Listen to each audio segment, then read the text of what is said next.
Prepare sus Biblias. Abra el Evangelio según San Juan, capítulo 15. Hemos llegado al capítulo 15, un capítulo sumamente importante, sumamente interesante, sumamente maravilloso. Un capítulo que nos reta a estudiar más la palabra de Dios, un capítulo con mucho contenido teológico, un capítulo con muchos retos, un capítulo que muchas veces ha sido mal interpretado, mal usado, pero por eso es tan importante la predicación expositiva y cómo la palabra de Dios se interpreta a sí misma. Y cómo los versículos anteriores nos van dando el énfasis y nos van dando hacia dónde el Señor nos quiere dirigir en el capítulo entrante. Por eso que nosotros cuando leemos la palabra y no entendemos algo, leamos los versículos que siguen hacia arriba, hacia abajo, y si no entendemos, sigamos todo el capítulo, y si no entendemos, sigamos toda la carta, y si no, toda la Biblia. Y ahí vamos a tener un panorama general de lo que el Señor nos quería decir o de qué apunta todo esto, y eso es lo interesante. Y yo titulé este mensaje, lo deben tener por ahí atrás, déjame ese play ahí atrás. Yo lo titulé, bien, no está, bien. Yo lo titulé La vid verdadera y las ramas verdaderas. La vid verdadera y las ramas verdaderas. Dos cosas interesantes en esta serie, viendo la gloria de Cristo. Este es nuestro mensaje número 71 de esta serie del Evangelio de Juan, y muy probablemente lleguemos solamente al fin del capítulo 15 y hagamos una pausa que nos va a llevar un tiempito seguramente largo, muy probablemente casi hasta principio del año que viene, así que volveremos a retomar Juan en el capítulo 16 para el año 26, así que tenemos mucho con respecto al mes de la Reforma y vienen temas muy interesantes con respecto a la eclesiología, así que nada, realmente es interesante lo que el Señor está haciendo, es maravilloso cómo el Señor nos está guiando. Como le dijo Pablo a Timoteo, si me tardo, sepas cómo debes conducirte en la casa de Dios, columna y baluarte de la verdad. Ese va a ser nuestro título en el mes de la Reforma. La iglesia no es de los hombres, la iglesia es de Dios. Él la edifica, Él la sostiene, Él la compró y es para Él, para su gloria, no es para los hombres. Así que debe estar dirigida, gobernada, orquestada por su palabra, que es la autoridad máxima aquí en la tierra, es la palabra del Señor, palabra sobre nuestra vida. Y dice el capítulo 15, Jesús la vid verdadera, y dice, yo soy la vid verdadera y mi Padre es el labrador. Todo pámpano que en mí no lleva fruto lo quitará, y todo aquel que lleva fruto lo limpiará para que lleve más fruto. Ya vosotros estáis limpios por la palabra que os he hablado. Permaneced en mí y yo en vosotros. Como el pámpano no puede llevar fruto por sí mismo si no permanece en la vid, así tampoco vosotros si no permanecéis en mí.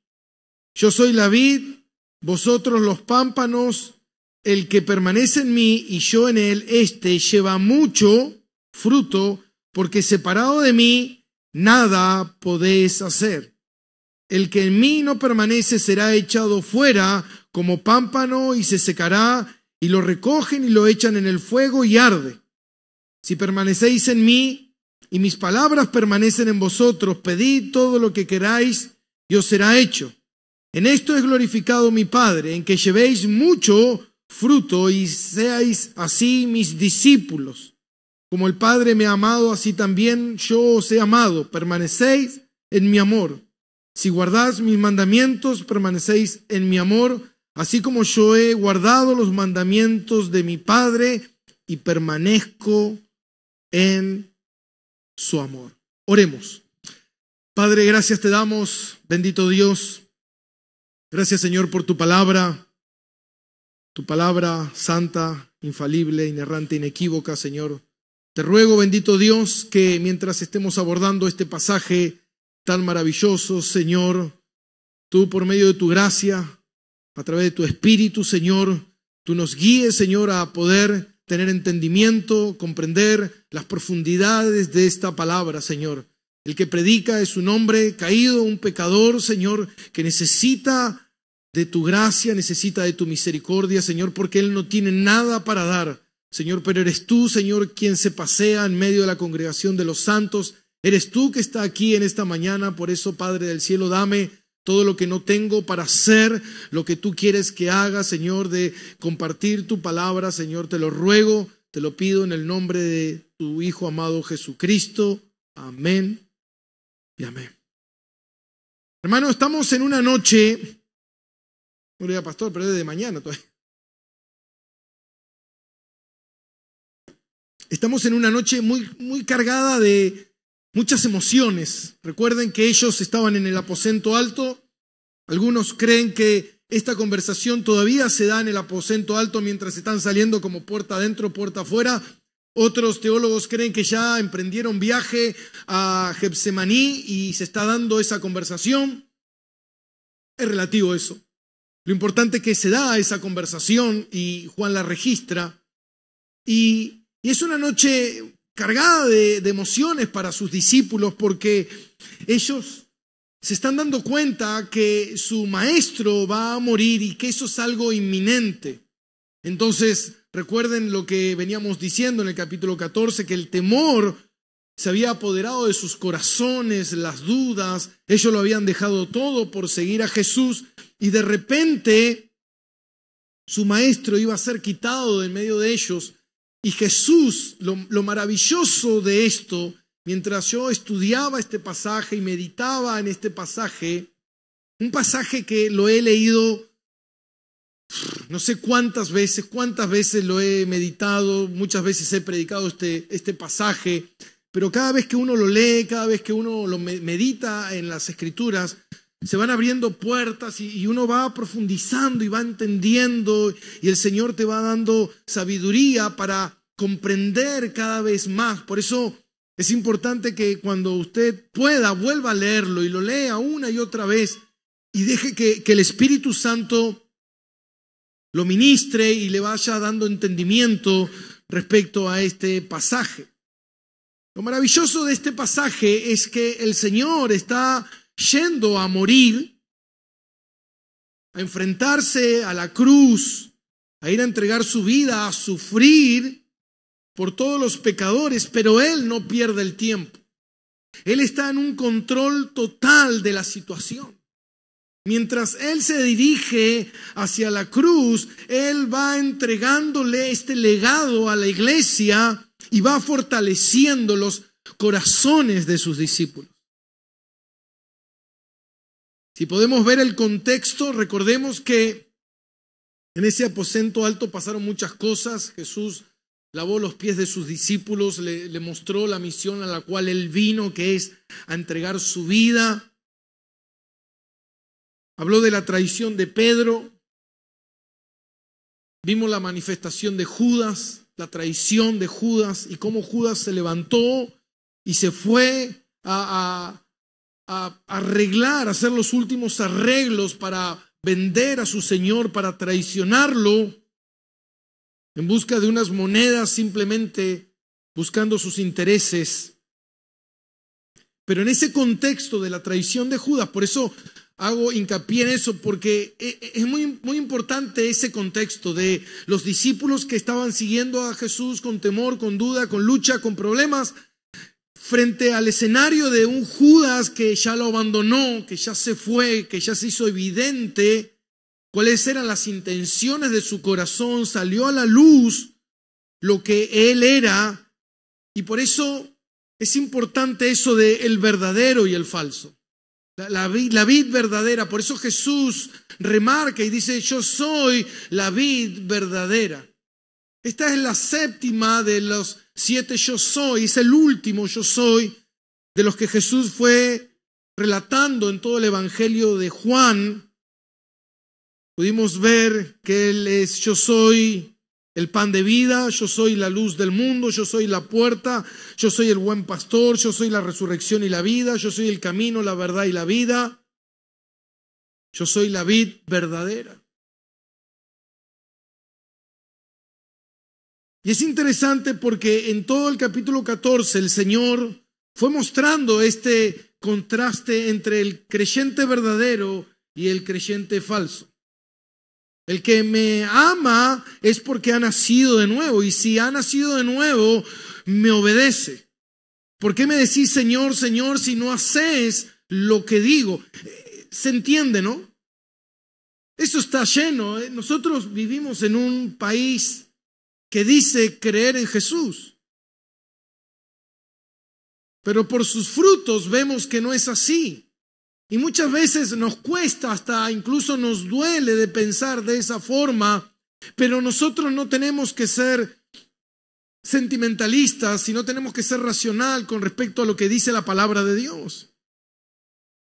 ¿Y qué enseña el Señor respecto a lo que estaremos viendo con este reto del capítulo 15 que tiene mucho de teología y mucho para analizar y mucho para meditar? Y yo pensaba mientras escribía, qué poner y qué quitar, y eso es tan difícil, porque es un mensaje para largas horas, pero solamente tenemos unos minutos, unos 40 minutos, y en esos 40 minutos tenemos que introducir todo el mensaje.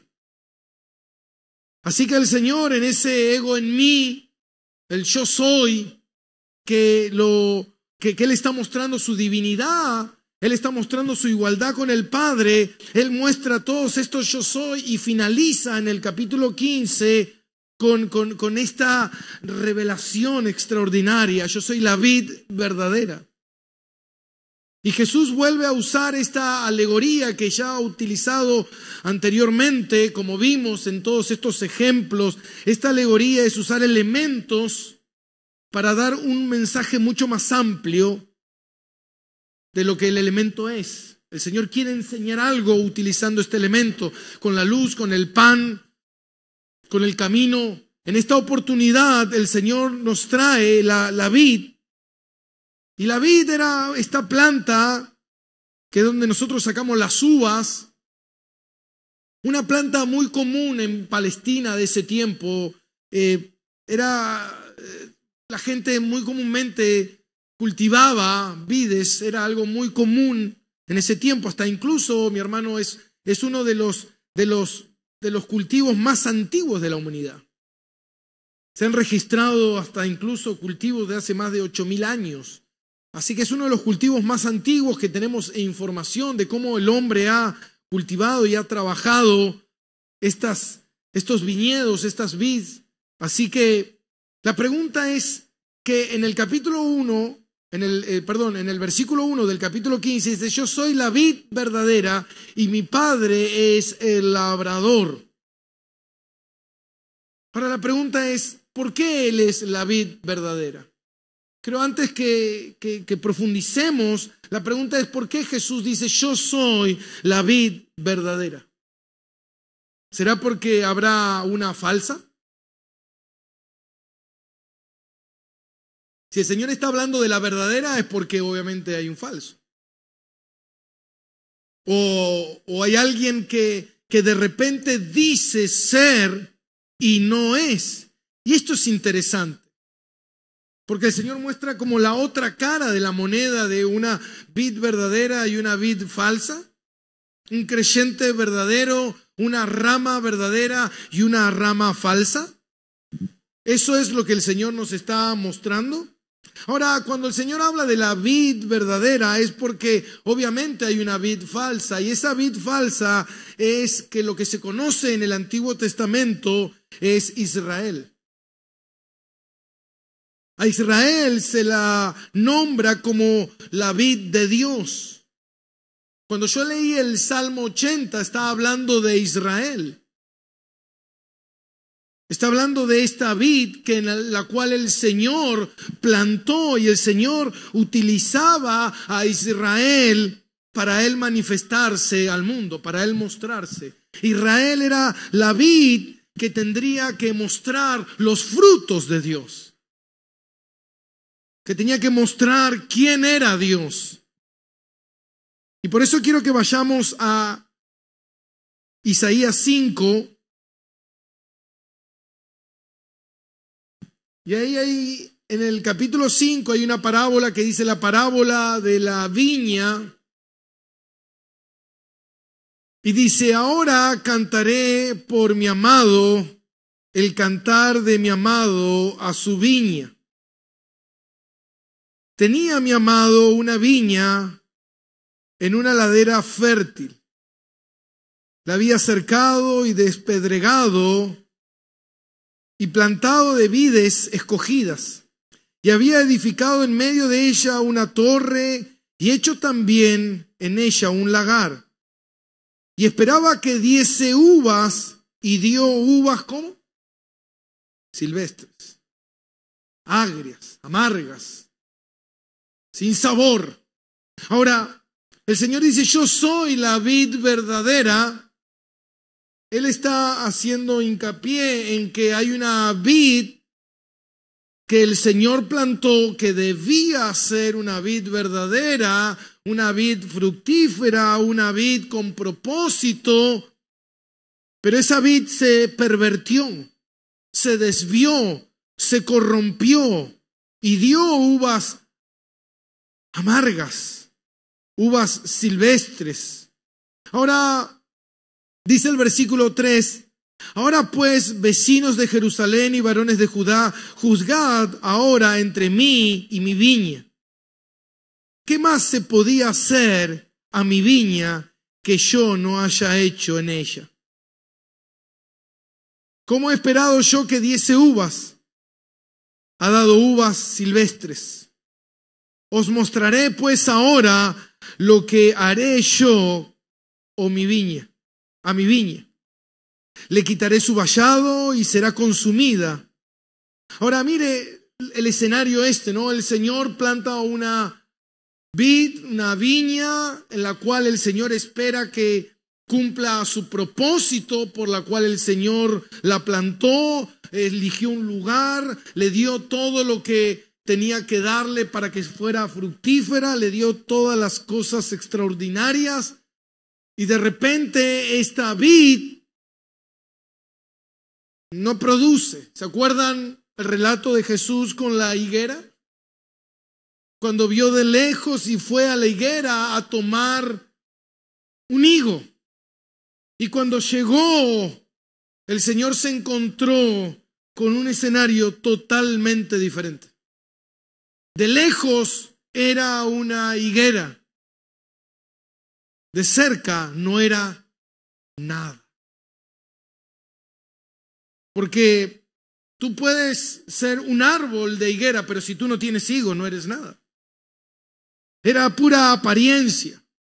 Esta vid era una vid, uno la ve desde lejos y dice, wow, tiene uvas, pero cuando las va a consumir son ¿qué? Amargas, agrias, ácidas. No se pueden consumir. Entonces no era un fruto deseable, no era un fruto correcto. Y el Señor dice, quitaré la protección y dejaré que sea destruida. La entregaré. Por eso dice la palabra que Él es el labrador. El labrador es el que la cuida, es el que la mantiene, es el que la limpia. Es el que está atento de su viña, está cuidando su viña, está velando por su viña. Ahora dice el versículo 2 de Juan,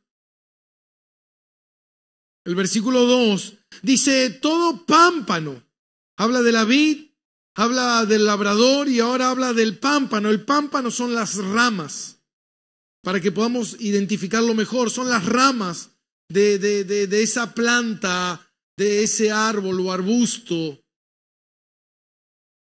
Son las ramas de ese tronco que están saliendo. Ahora dice, todo pámpano que en mí no lleva fruto lo quitará, y todo aquel que lleva fruto lo limpiará para que lleve más fruto. Ahora el Señor está hablando de ramas fructíferas y ramas secas, ramas sin fruto.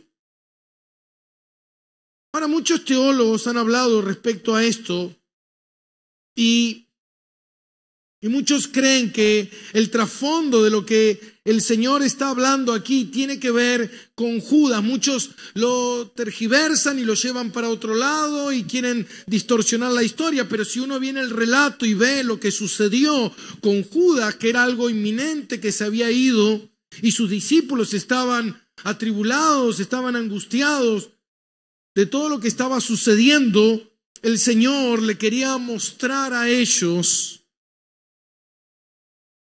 un escenario totalmente diferente. Quería mostrarle que hay un padre que cuida a la vid. Él se está identificando como la vid y él está identificando a sus discípulos como los pámpanos verdaderos. A diferencia de otro pámpano que se acaba de ir. La pregunta es ¿por qué se fue? Se fue porque no era un pámpano verdadero. Se fue porque el Padre así lo orquestó y lo permitió. Porque no dio fruto. Porque no era real.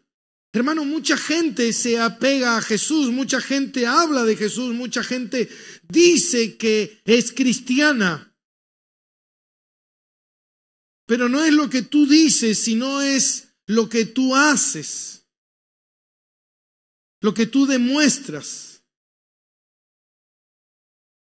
Por eso vemos esta analogía tan importante que Jesús hace.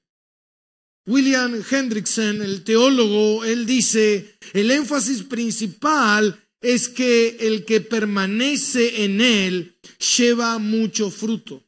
El énfasis principal es el que está en él o permanece en él, lleva mucho fruto.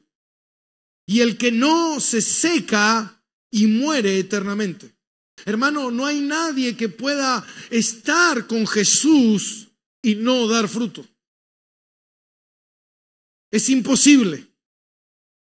Es imposible que yo esté con él y no dé fruto. ¿Por qué? Porque él dice que la rama por sí sola no puede dar fruto. Dice, permaneced en mí y yo en vosotros, como el pámpano no puede llevar fruto por sí mismo, si no permanece en la vid. Hermano, el fruto no es de la rama. La rama produce un fruto, pero no es de él el fruto. No lo puede llevar por sí solo, no lo puede llevar separado. No puede haber frutos en su vida separado de Dios. Pero si estoy con Dios, es imposible que no dé fruto. La rama nunca puede vivir sin el tronco. Porque solo el tronco es la fuente de mi vida. El tronco es la fuente de mi vida. Por eso dice Pablo en Colosenses 2:7, arraigados y sobreedificados en él. Nosotros estamos arraigados y edificados en él. Por eso dice en el 15:5, separado de mí nada podéis hacer. No podemos hacer nada. Todo proviene de él, todo es de él, todo es para él. Mi vida le pertenece al Señor. Él es el que me sustenta, él es el que me alimenta, él es el que me cuida, es el que me nutre. Por eso muchos tratan de evitar este pasaje. Porque muchas veces lo malinterpretan o muchas veces lo mal utilizamos para manipular, para usar. Porque muchos creen que los frutos tienen que ver con la salvación. El que tiene fruto es salvo. Entonces tengo que tener frutos. Hago frutos para ser salvo. Y la salvación no es por frutos, lo dice Efesios 2:9. No es por obra para que nadie se gloríe. Así que no es por fruto. Entonces, ¿qué es lo que el Señor me está diciendo con respecto a esto? Porque la salvación no tiene que ver con los frutos. ¿De qué es lo que me está hablando? Fíjese en el versículo 2. Todo pámpano que en mí no lleva fruto lo quitará, pero todo aquel que lleva fruto lo limpiará para que lleve más fruto. Vamos a Juan capítulo 6, versículo 37.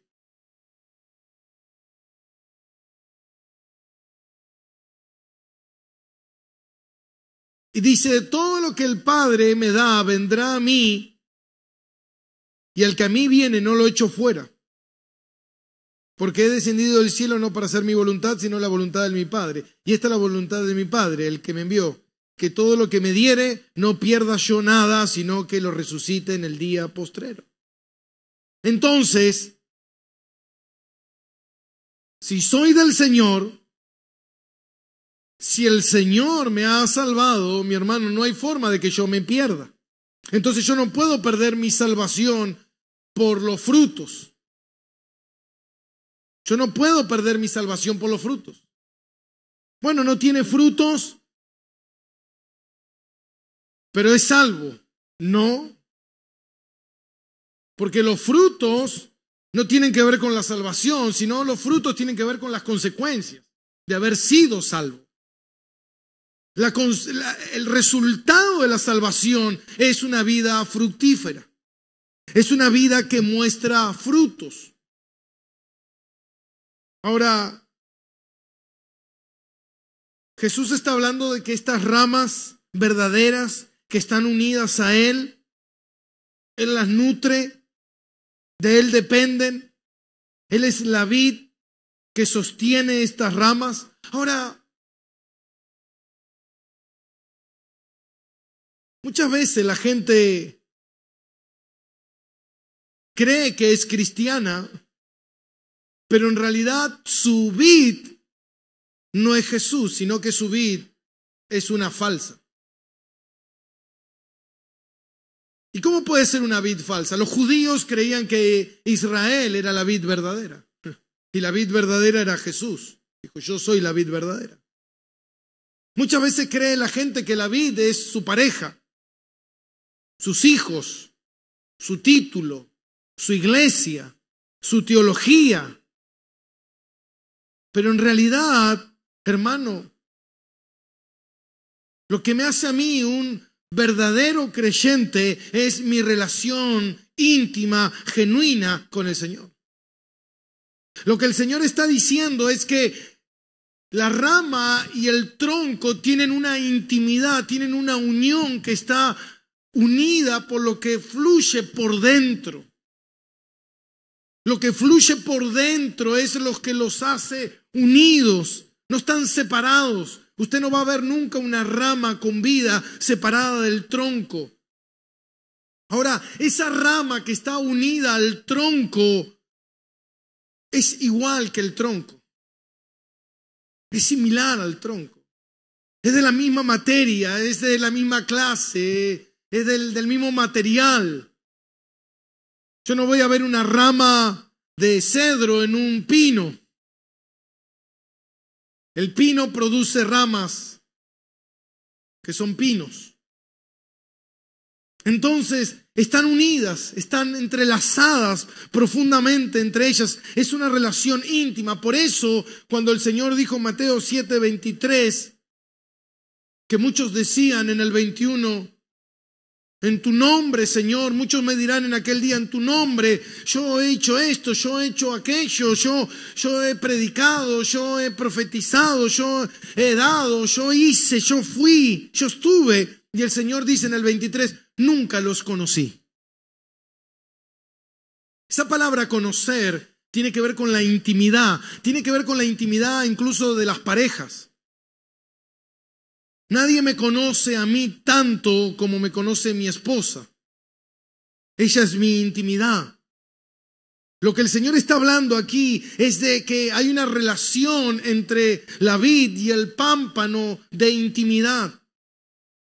Porque estas ramas verdaderas es lo que les está mostrando a los discípulos, que ellos son ramas verdaderas. No como Judas que se acaba de ir. Ellos son ramas verdaderas porque fueron limpios por la palabra. Presta atención a esto. Dice, y llevarán fruto, los limpiará para que lleven más fruto. ¿De qué limpieza está hablando? El Señor está hablando de, ¿se acuerdan de lo que sucedió en Juan 13:8? Si vamos ahí a Juan 13:8, Pedro le dijo, no me lavarás los pies jamás. Y Jesús le dijo, si no te lavare, no tendrás parte conmigo. Y le dijo Simón, Señor, no solo mis pies, sino también las manos, la cabeza. Báñame completo, Señor. Y Jesús le dijo, el que está lavado no necesita sino lavarse los pies, pues está todo, ¿qué? Limpio. Vosotros limpio están, aunque no todos. Ahí está. Jesús les está diciendo, ustedes son los pámpanos verdaderos, los que quedaron. ¿Por qué? Porque ustedes fueron limpios por la palabra. La palabra de Dios mora en sus corazones. La palabra de Dios, hermano, es la que te lleva a salvación. La palabra de Dios es vida, dice Juan 17:17. Santifícalos en tu verdad, tu palabra es verdad. Cuando oímos el mensaje de la palabra de Dios, nosotros somos creyentes por oír la palabra, el evangelio predicado, y nosotros nos enamoramos de la palabra de Dios, amamos la palabra de Dios porque el Espíritu que escribió, inspiró la palabra de Dios, dictó la palabra de Dios, mora dentro de mí. Entonces, si el Espíritu que mora dentro de mí se contradice con lo que está en las Escrituras, es ilógico. Porque si Él inspiró esta palabra, si Él dictó esta palabra y Él mora en mi vida, Él me va a llevar a mí a amar esta palabra, a desear esta palabra. Como un niño recién nacido que desea el alimento, hermano. Por eso la palabra de Dios es la que me santifica, es la que me lleva a vivir una vida fructífera, una vida de fruto, como dice Efesios 2:10, que Él preparó de antemano estas buenas obras para que nosotros anduviésemos. Entonces hay obras que el Señor preparó. Esto no es mío, esto es del Señor, que Él lo preparó para que la vida del creyente ande por ese camino.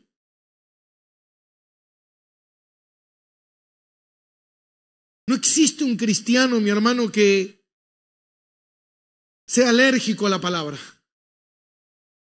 Pues yo soy cristiano, pero tengo alergia a la Biblia. Es como, soy alérgico al gluten. Yo no puedo comer Biblia. Yo no puedo comer Biblia. No, yo soy anti-Biblia. Eso es mentira. Justo el jueves hablábamos un poquito de Primera a Timoteo. Y hablábamos de que hay un movimiento, hermano, de personas que dicen, yo no necesito una iglesia, yo fui a una iglesia y me lastimaron, así que para mí las iglesias es mi relación con Dios, mi intimidad. ¿Sabe que todo eso suena muy lindo? Yo escucho una prédica en casa, yo tengo un pastor virtual, yo hago como yo mi dar es ayudar a la gente, al prójimo, eso. Buenísimo. Pero solo hay un problema,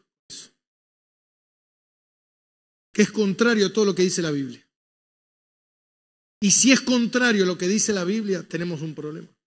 Hermano, nosotros no venimos a la iglesia a divertirnos. Nosotros no venimos a la iglesia a que yo le caiga bien a la gente. A divertirme, a pasarla lindo, a que todo salga como yo quiero, a que ocurra lo que yo quiero. Hermano, recién mientras estábamos alabando me equivoqué como 10 veces más o menos. No tengo ganas de equivocarme, me hubiese quedado en mi casa. Pero ¿sabe qué? Tal vez, muy probablemente, usted hoy durmió bien, seguramente. Pero ¿sabe qué? Yo anoche estuve atendiendo un problema con una persona hasta muy tarde de la mañana y me acosté muy tarde y a las 4 de la mañana ya estaba levantado orando por usted. Así que tal vez mi vista, mi cabeza no está. Pero ¿sabe por qué lo hacemos? Porque entendemos que amar a Dios, ¿sabe cuál es mi oración siempre? ¿Sabe lo que yo oraba hoy a la mañana? Señor, que obedecerte sea el deseo más profundo de mi corazón. Que lo que más desee en la vida sea obedecerte. Que ame tanto obedecerte que aborrezca el pecado, Señor. Que el deseo de mi corazón sea obedecerte, como dijo Cristo, mi comida y mi bebida es hacer la voluntad de mi Padre. Hermano, eso es lo que tiene que haber en nosotros. Por eso que no existe un cristiano que no pueda tener hambre de la palabra de Dios. Un día puedes estar mal, un día puedes no querer leer la Biblia, un día puedes no dar fruto, un día puedes estar mal, pero eso no puede perdurar. Porque el Espíritu Santo que está morando dentro tuyo, hermano, es un canal que fluye. La rama no puede enojarse con el tronco y decir, ¿sabes qué? No estoy de acuerdo, me voy a desprender. Y me voy. O ¿sabes qué? Esta primavera no voy a producir ni una hoja. Esta primavera me voy a aguantar así. Y no voy a dar nada. ¿Sabe? No se puede porque esto no tiene que ver contigo, sino esto tiene que ver con lo que fluye por dentro. El fruto viene desde adentro. Algo que está ocurriendo adentro de la persona es la que me lleva a mí, la que me empuja a dar fruto. Esto se conoce como la perseverancia de los santos en la teología reformada. Es un canal que fluye dentro de ti y que sale hacia afuera con una evidencia de que estás vivo espiritualmente. Hay una evidencia de que tú estás vivo. ¿Cuál es esa evidencia? Producir. Es como yo sé que nací espiritualmente. Se lo dijo Jesús a Nicodemo. El que es nacido de la carne, carne es. Usted ve a la persona humana, usted entiende cuando alguien que está muerto o alguien que está vivo. A veces sí es mejor regalarle ropa que invitarlo a comer. Este está muy vivo, que digamos. Come, crece para todos lados, para los costados, para arriba. Crece, tiene hambre, quiere crecer, el cuerpo lo necesita, pega un estirón. Mira, imagínate un joven, 14, 15 años, ¿y dónde mete tanta comida? No come como humano, come como un dinosaurio. Porque quema tanto, necesita, tiene la necesidad de producir. Por eso Jesús en Mateo 15, volvemos a Mateo 15, en Mateo 7, versículo 15, dice, guardaos de los falsos que vienen a vosotros vestidos de oveja, pero por dentro son otra cosa, son lobos rapaces. Por sus frutos los conoceréis. ¿Acaso recogen uva de los espinos o higos de los abrojos? Así todo buen árbol da buen fruto, pero el árbol malo da buenos frutos. ¿Da malos frutos o no? El bueno da bueno, el malo da malo. No puede el buen árbol dar malos frutos, ni el árbol malo dar buenos frutos. Ahora, nosotros tenemos que parar acá por un segundo porque yo tengo muchos amigos y tengo gente que hasta me dice, yo soy una buena persona. Yo soy católico, yo soy esto, y son conocidos, amigos, que uno va relacionándose en el mundo. Y uno dice, es cristiano. Porque es bueno. Porque me trata bien. Porque cuando yo le pido cosas me la da. Porque siempre está, es un buen amigo. Entonces, es cristiano. Uno no puede ser tan ignorante a la palabra de Dios. Porque no se trata de mí. No se trata de lo que yo piense o de lo que yo crea que es correcto, sino qué dice la Biblia. La Biblia es la que pone los parámetros, la Biblia es la que determina qué está bien y qué está mal. Muchos pudieran decir, bueno, pero estos que vos, Jesús, decís que son falsos, venían con buenas intenciones.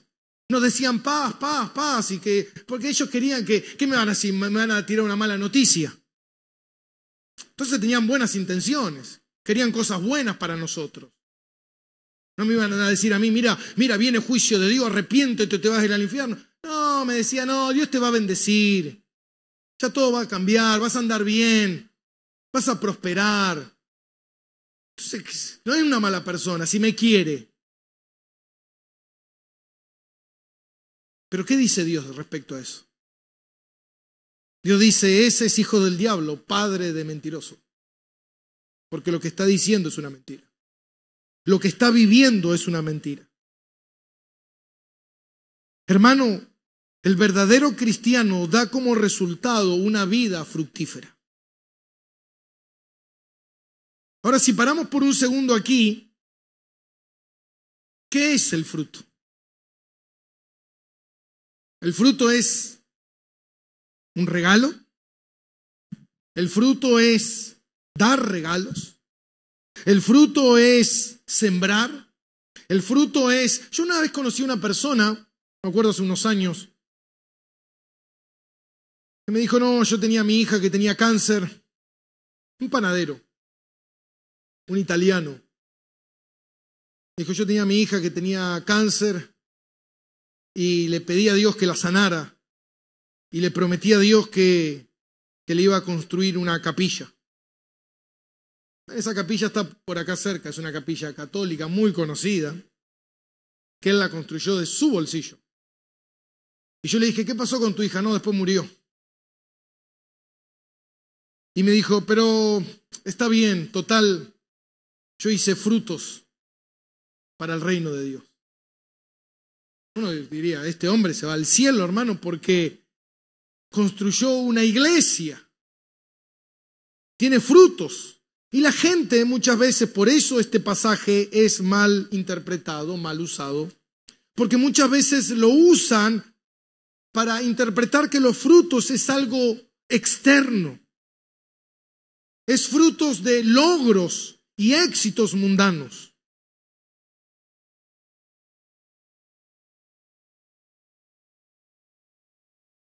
Si usted mira la vida de Cristo,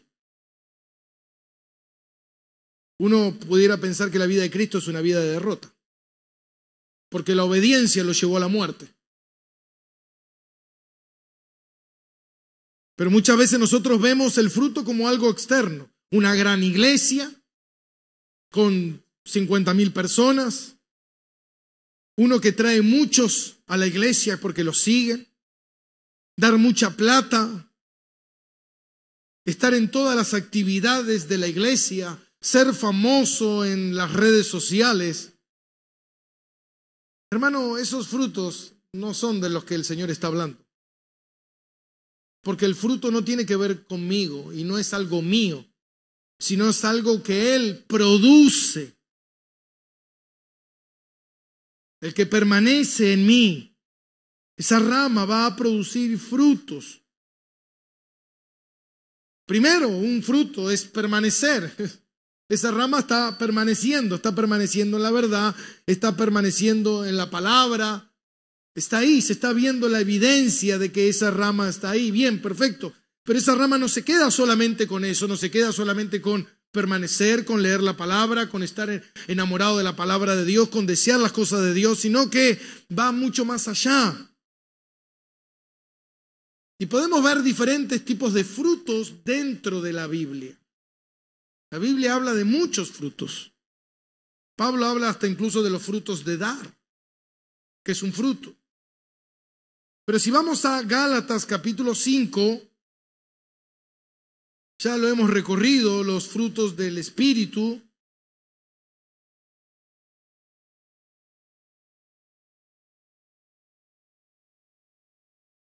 Gálatas capítulo 5, versículo 22, Dice, mas el fruto del Espíritu es amor, gozo, paz, paciencia, benignidad, bondad, fe, mansedumbre, templanza. Esos frutos. Esos frutos son los frutos del Espíritu. Son frutos que el Espíritu produce en la vida del creyente, este creyente que está ligado al tronco. Por eso Jesús le dijo a Nicodemo en Juan 3:6, lo que es nacido de la carne es, lo que es nacido del Espíritu, Espíritu es. Entonces, si es nacido del Espíritu, tiene el Espíritu Santo y por ende tiene estos frutos. Ahora, lo que Jesús les está hablando a sus discípulos es de un nuevo nacimiento. Y este nuevo nacimiento que trajo el Salvador les ha producido un nuevo deseo, una nueva naturaleza, una nueva vida. El viejo hombre está allí muerto, enterrado. Este es un nuevo hombre que vive para la gloria del Señor. El que me ama guarda mis mandamientos, el que me ama procura obedecerme, el que me ama tiene el deseo del Señor, de hacer la voluntad del Señor, de obedecer las cosas del Señor.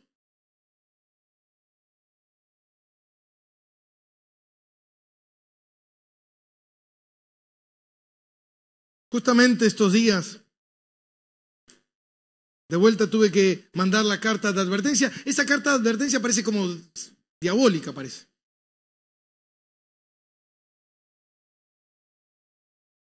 Pero lo que me doy cuenta es que a la gente no le gusta que le digas qué tiene que hacer o cómo tiene que vivir según lo que dice la palabra de Dios.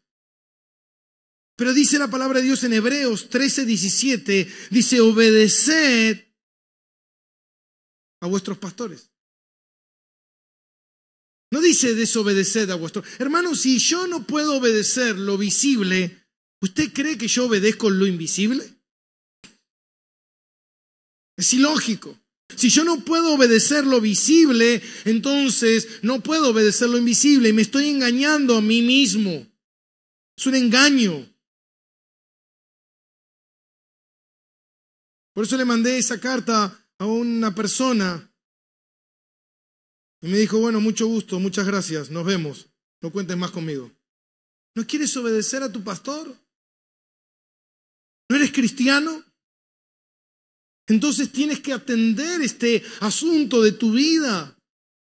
Tienes que atender los asuntos de tu pecado, que son visibles, que todo el mundo se entera, que todo el mundo lo está viendo. Hermano, pero Jesús habla de un fruto que apunta mucho más allá que los frutos que vimos en Gálatas. Y esto es interesante. Porque yo le estuve dando vuelta a todo esto y yo decía, si esto tiene que ver con Judas, tiene que ver con sus discípulos, con un traidor que se fue y con unos discípulos que están aquí, y podemos ver que obviamente hay frutos del Espíritu, podemos ver que estos frutos apuntan a una vida en crecimiento, una vida que está produciendo, una vida que está obedeciendo, una vida que está entregada al Señor, una vida que se compromete en las cosas del Señor. Pero creo que más que nada apunta a Mateo 3:8. ¿Y por qué digo eso? Porque también habla de un fruto. Mateo 3:8 habla de Juan el Bautista. Y Juan el Bautista le dijo, haced pues frutos dignos de arrepentimiento. Hermano, la vida cristiana es una vida de un arrepentimiento continuo. Ahora, Juan el Bautista nos llama a hacer frutos de arrepentimiento. Pero el arrepentimiento no es una obra en sí, sino es el resultado. El arrepentimiento y la fe están unidas, van de la mano. Arrepentirse significa darle la espalda al pecado, y la fe es volverse a Dios en obediencia. Juan nos manda a tener frutos de arrepentimiento. Pero el arrepentimiento no es más que la misma obra de fe en la vida de la persona. Cuando una persona se la confronta en su pecado, si verdaderamente es un pámpano verdadero, ¿sabe lo que produce? Arrepentimiento. Arrepentimiento.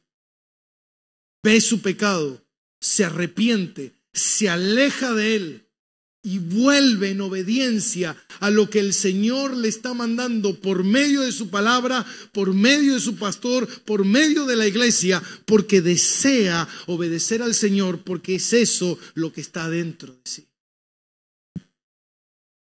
¿Qué no hubo en Judas? Arrepentimiento. Judas no volvió. Judas no quería ser confrontado. Judas prefirió alejarse para continuar con su pecado, porque él estaba enojado según los métodos y las formas en las que Cristo estaba haciendo las cosas. Hermano, el que es nacido de verdad en el Señor no se enoja contra la palabra de Dios, sino que la obedece en humildad, en sumisión, y dice: amén, así sea. Y se arrepiente de su pecado y trata de dejarlo, y vuelve y toma el camino del Señor para obedecerle. Lo que Jesús les estaba diciendo a sus discípulos es que este fruto, mi hermano, no es algo que tú lo produces, sino que este fruto es el resultado de que el Señor te ha llamado a salvación y tú perteneces verdaderamente a la vid. Tú perteneces al Señor y tú produces por medio del Espíritu Santo. Esto sale dentro tuyo, sale arrepentimiento, sale obediencia, sale exaltación, sale sacrificio de labios, dice Pablo. Presentad vuestros cuerpos como sacrificio vivo, que es vuestro culto racional. Es la manera más lógica de que una persona ha nacido de nuevo. Desea, hermanos, servirle en obediencia. Desea entregarse al Señor y no encubrir su pecado. Como dice Proverbios 28:13, el que encubre su pecado no prosperará, mas el que los confiesa y se aparta alcanzará misericordia. Hermano, ¿sabe qué he notado muchas veces en las personas que dicen ser cristianas? Algo extraordinario. El mismo patrón. No hay arrepentimiento. Prefiero irme de aquí y me congrego en otro lado antes que tener que arrepentirme de mi pecado, reconocerlo y obedecer al Señor. Prefiero ir a otro lado, que nadie me conozca, que crean que soy cristiano, yo seguir engañándome a mí mismo, creyendo que soy un hijo de Dios. Total, nadie me va a decir nada. ¿Sabe dónde se ve un verdadero creyente, mi hermano? Un verdadero creyente se ve cuando somos podados por la palabra de Dios, cuando somos confrontados por la palabra de Dios, que produce esa vida que verdaderamente es un creyente. Si se arrepiente, si nos arrepentimos. Porque todo el tiempo nos equivocamos. Todo el tiempo somos confrontados con la palabra. Todos los días pedimos perdón por nuestros pecados. Todos los días vemos la imposibilidad Vemos lo lejos que estamos de vivir bajo los estándares establecidos por el Señor.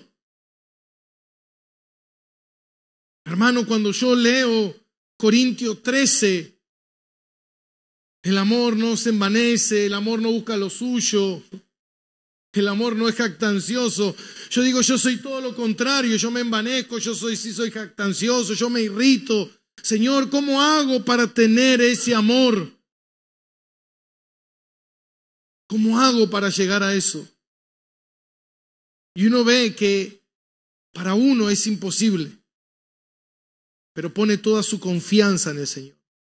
Pone toda su confianza en Él. Descansa en Él, de que el Señor es el que me guarda, de que el Señor es el que me sostiene, de que el Señor es el que me ayuda y el Señor me perdona cada día, me permite que mis pies sean lavados por medio de la palabra y reconfortado y reanimado nuevamente para seguir hacia adelante. Hay personas, hermano, que no le gusta que le digan que tienen pecado. ¿Quién eres para juzgarme? Mira, a mí dime todos los que tengo. Tal vez quizás vea alguno que quizás no estoy viendo yo y me haces un favor.